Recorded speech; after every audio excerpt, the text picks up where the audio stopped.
Hey, Andrea from Pepper Street Social here. Just wondering, have you ever felt like you're on the content marketing or social media treadmill?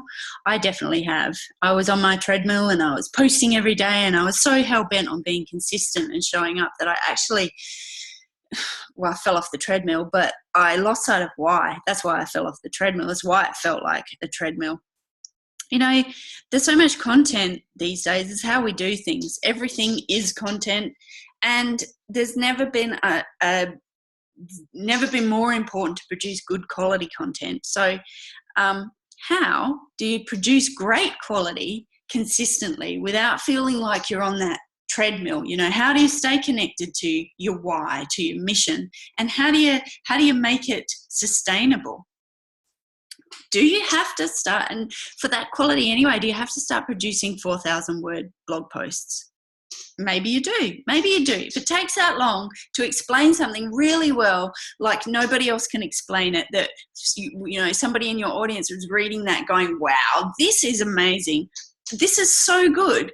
If it takes 4,000 words, then yes, you do. Maybe you have to show up on Facebook Live every day and give amazing tips. Maybe you have to do that for the same reason. But the thing is that quality is not prescriptive. It's not the length of words or how many times you show up. It's about how your audience experiences the value that you offer. And the thing about human experience is that the deeper the experience, the more depth that experience has, the more we value it. So it's interesting to think about your content in terms of, a journey and the experience of your audience, and try and build some context around each and everything, especially if you're putting all that time into writing really long blog posts that, are very informative. If you're putting the effort in to show up every day, you want to make sure that the way that your audience experiences that is of maximum value, and you can do that by providing context around it. So when you provide context around your content, it's better for you because you're producing better content, better for your audience because there's more value in it for them. And lo and behold, it's better for the search engines too, because the algorithms love that kind of context. They love the link or the content architecture. So to do that, to provide that context, you do need a strategy. Don't glaze over and roll your eyes. I know I hate the word as well. So what I produce isn't really a strategy. It is a framework upon which you overlay your strategy, because your strategy will inform the actual content that you produce. But this is a framework which basically is based on the buyer's journey. And that's how someone in your audience experiences your content in a way that takes them on a journey and develops their relationship with you, which is also replicated in a sales funnel. You know what a sales funnel, another yucky word, but sales funnels look like that. They're that shape, like a funnel. And at the top of the funnel is the way, and you go skinnier down. This is kind of like looking in the top of the funnel. If you took the funnel like that and you look down into it, the wide part is here with all your social media and everything, looking right down into your business, which is your mission and everything. But all of that is nothing more than human behavior and human relationships. So forget about strategy, forget about, buyer's journey, forget about sales funnels. Call it what you like. If you want to, that's fine. Whatever. The point is, it's about guiding the journey of your audience in their relationship with you through your content. So this framework is based on the Golden Circle. Simon Sinek's Golden Circle. So basically, where the why is in the middle, this is your purpose, your mission, your reason. You start always with that. Then you go out into how, and the last thing you do is what. So in terms of your content, your you're going to start from the middle with your mission. It's the stuff that your business is based on, the stuff you do every day to solve the problems of the clients that you work with. It's the stuff that you want to be known for. It's the stuff that, it's the problems you solve.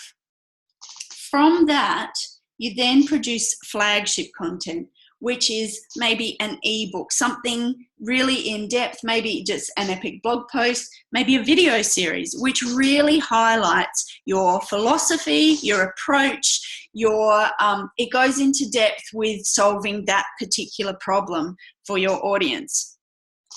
Then once you've produced that, because this is directly related, this is directly aligned with your why, because it's right there, right? Now, once you've got the flagship content, then you create aligned content which supports that flagship content. So you might have your epic blog post here. You don't have to produce, your aligned content is regularly produced. That no longer means that every blog post needs to be 4,000 words, because you've got your killer epic blog post on that piece. Or maybe you've got a series of them. Maybe you've got 4 or 8, whatever it is, really epic blog posts. That now you produce blog posts like on a weekly basis, which feed into that flagship content. Then working out, remember, then those are the things, those that align, the content that's produced regularly is then promoted on social media, and that's the outside. Your audience, on the other hand, where you started in the middle, they start on the outside and they move in. So they may find you on Facebook through a blog post that somebody has shared of yours, and they find it, they read it. Now, this is where the links are really important. You want that, this is where you want the journey, you want to guide them on that journey in a way that's helpful and logical. So they read that blog post, all right, that's based on stuff you know about your clients. Now you want to give them the next logical step. If they're reading a blog post, that blog post was derived and supports a piece of flagship content. So direct them to that. To ask them, do you want to know more? Download the ebook, or whatever. Don't just say, if you like that content, sign up for our newsletter to receive more. Yes, have that in there. Those things are important, those sorts of call to actions, but you also want linkages within the content yourself, because this is basically saying to your reader, I understand what comes next, now this. So you're guiding your journey with them, which is really, really important. There are so many reasons that these links between your content are like the architecture, the structure that holds this thing together. They're really important. I'll give you 2 really quick reasons though. Say if somebody does share that epic blog post, you want that epic blog post to go out into the world with as much ability for somebody to learn more about you, to take the next logical step. Hold them there. Lead them to the next piece of content. Lead, not just, sign up for the newsletter, like I said. Lead them to the next thing and the next thing. Keep them on your site. And the second reason is exactly that.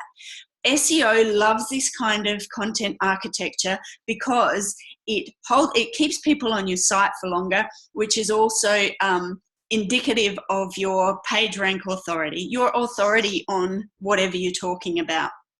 So they love it too. I love it because it's based in why. You're moving from this place of why, what your mission is, producing content, putting your energy into producing this flagship content, which is killer. And then it makes producing this content much easier, much more specific, and it takes less time. It also, from the other way, guides your audience through the journey. There's always another step. It holds them here, gets them to get to know you, and guides them into your, along in their relationship with you more. So it's not rocket science, but it definitely does help, with a little bit of planning to come up with that kind of structure for your content based on things you already know.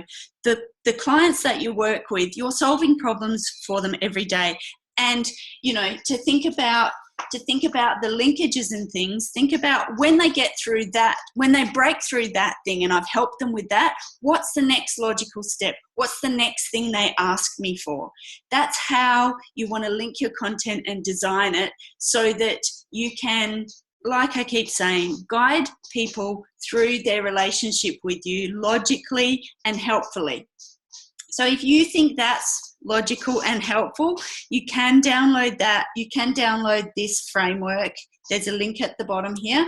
There's also some other links to things like a guide for how to produce flagship content, as well as a process for how to write an epic blog post if you're interested in those. So good luck.